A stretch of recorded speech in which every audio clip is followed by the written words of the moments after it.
The Gilded Age was a time of enormous economic swings, with the United States experiencing unprecedented economic growth, but also marred by economic downturns that sent prices crashing. In what became known as the Panic of 1893, problems with international investments, including failed land speculation in South Africa and Australia, and a railroad bubble caused by the railroads overbuilding and vastly outpacing demand, led people to make a run on banks, withdrawing their money. A series of banks failed, and many companies went bankrupt, including the Northern Pacific and Union Pacific Railways. This led to a huge spike in unemployment. Many people also lost their life savings in the bank collapses. Numerous farms had to cease operations, and stock prices declined. People faced starvation, turning to any work they could find to help feed their families. President Grover Cleveland was blamed for the crisis, and his administration had taken heat for the way it put down the Pullman strikes. So his Democratic Party suffered big losses during the elections of 1894. In the next presidential election in 1896, the Democratic candidate William Jennings Bryan was backed by the Populist People's Party, but he failed to beat the Republican candidate William McKinley. By the end of the Gilded Age, many people had become fed up with extreme wealth inequality, abusive tycoons, and widespread poverty, and were ready to usher in a new era of reform when, after McKinley was assassinated, President Theodore Roosevelt took office in 1901. By the end of the 19th century, the United States seemed to have achieved its manifest destiny. The country now stretched from one ocean to the other. It had survived a horrific and bloody civil war and stood on the precipice of a new century. Now, looking to expand its political, social, and economic resources outside of the North American continent, the United States began to extend its influence on neighboring islands and territories. The first was the Hawaiian Kingdom. Located 2,400 miles or roughly 3,900 kilometers from the U.S. mainland, the Hawaiian Islands had been ruled by the Kamehameha dynasty since the late 1700s. In 1846, under the presidency of John Tyler, the United States had recognized the independence of the Hawaiian Kingdom and opened trade with the island nation.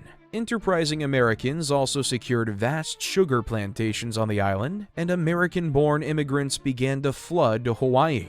The United States and the Kingdom of Hawaii had frequent disagreements over the sugar trade, and while the Hawaiians appealed for relief from the U.S. government, it was frequently ignored. As the presence of U.S. natives began to overtake the island, so too did the presence of the U.S. military. On January 1887, the U.S. began leasing Pearl Harbor from the Kingdom of Hawaii, giving U.S.-born Hawaiians the confidence to begin plotting against the Hawaiian natives in the government. In July 1887, they launched a rebellion and forced the king to agree to what has become known as the Bayonet Constitution, which stripped the king of many of his powers and gave more power to the foreign white plantation owners. In 1891, the Hawaiian king Kalakaua passed away, leaving the throne, an unsteady government, and an economically crippled Hawaii to his sister, Liliuokalani. Queen Liliuokalani immediately began work trying to undo the damage done by the Bayonet Constitution,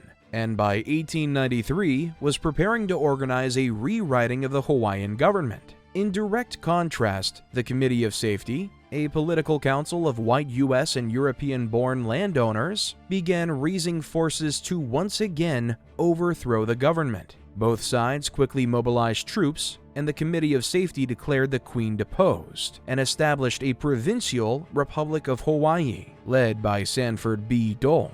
The U.S. Navy responded to a request for aid from the new provincial republic and arrived to keep the peace, naturally in favor of the American-born rebels. The Queen was placed under house arrest and never attempted to fight back, hoping to avoid any unnecessary bloodshed. In Washington, President Grover Cleveland reacted with shock and horror and condemned the provincial republic as an illegal coup, which did not have the support of the U.S. government.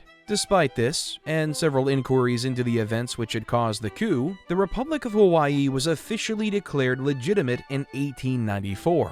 Queen Liliuokalani made clear her opposition to the unlawful coup for the rest of her life, but maintained that her decision not to fight the US-backed rebels would save lives. In February 1895, on the island of Cuba, rebels were fighting for independence from Spain's colonial rule.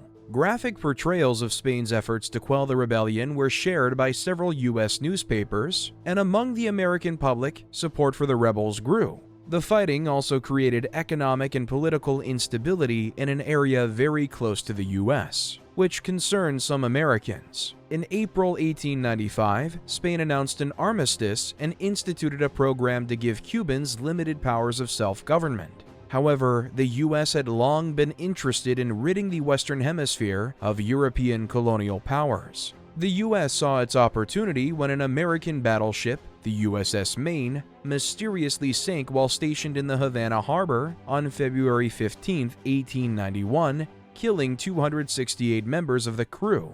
Using "Remember the Maine" as a call to action, pro-war propagandists drummed up public support for the conflict, blaming Spain for the sinking of the Maine. The U.S. quickly issued resolutions that declared Cuba's right to independence and demanded the withdrawal of Spain's armed forces and authorized President William McKinley to use force to ensure the withdrawal occurred.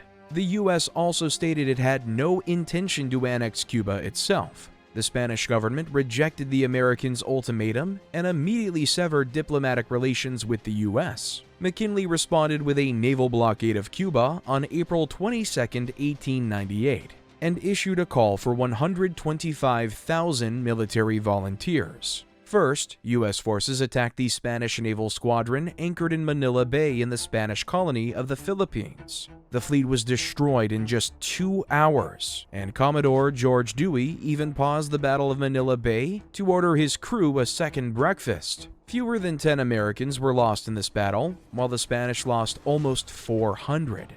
Next, American forces zeroed in on the Spanish Caribbean fleet. Under General William Shafter, an army which included future President Theodore Roosevelt and his 1st Volunteer Cavalry, the Rough Riders, advanced on land toward the city of Santiago.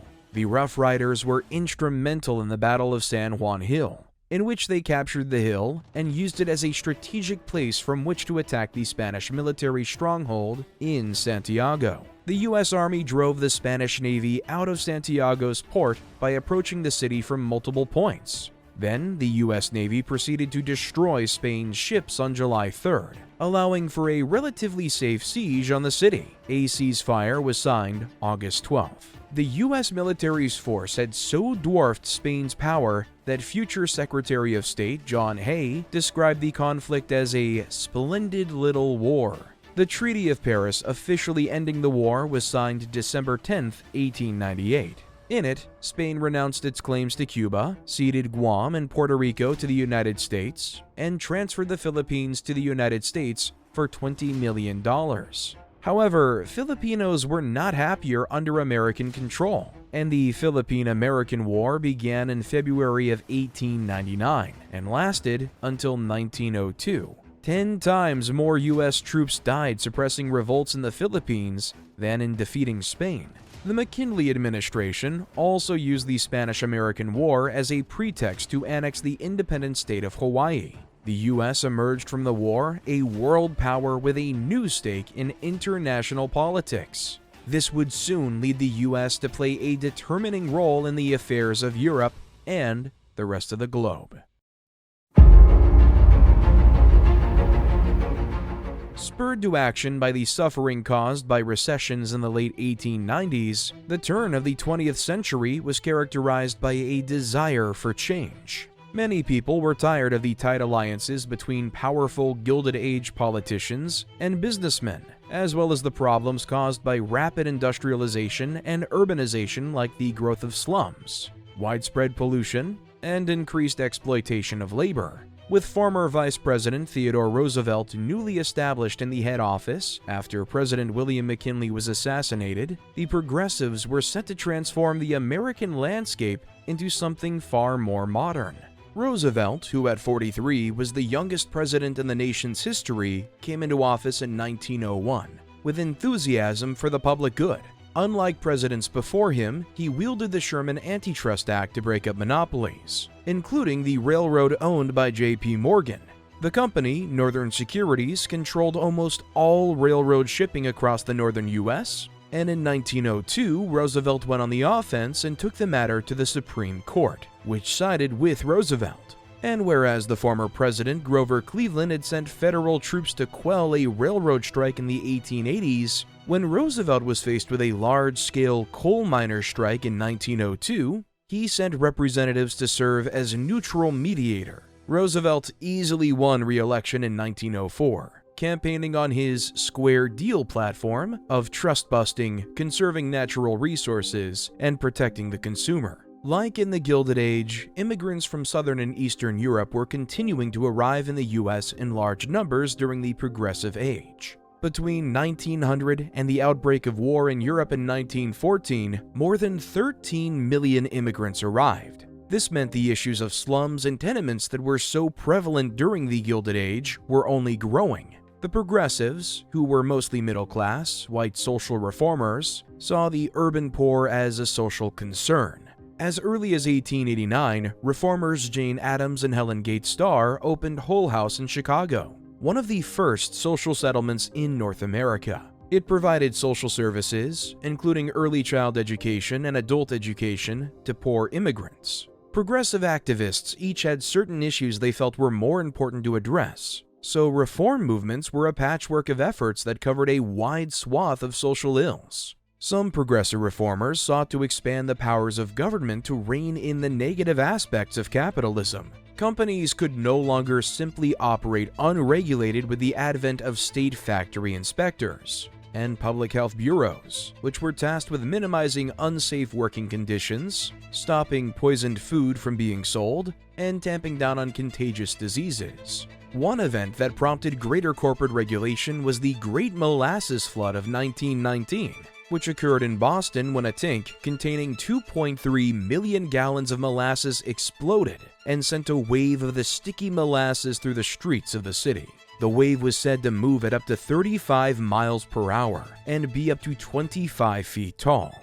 21 people died and more than 150 were injured, and an area of several blocks was flooded up to 2 to 3 feet. The tank was used by the Purity Distilling Company to store molasses before it was taken by pipeline to be fermented to produce ethanol, an ingredient in alcoholic beverages and a key component in munitions. Though the company claimed the tank was blown up by anarchists, a class action lawsuit was brought on behalf of the victims, and a court-appointed auditor found the company was responsible.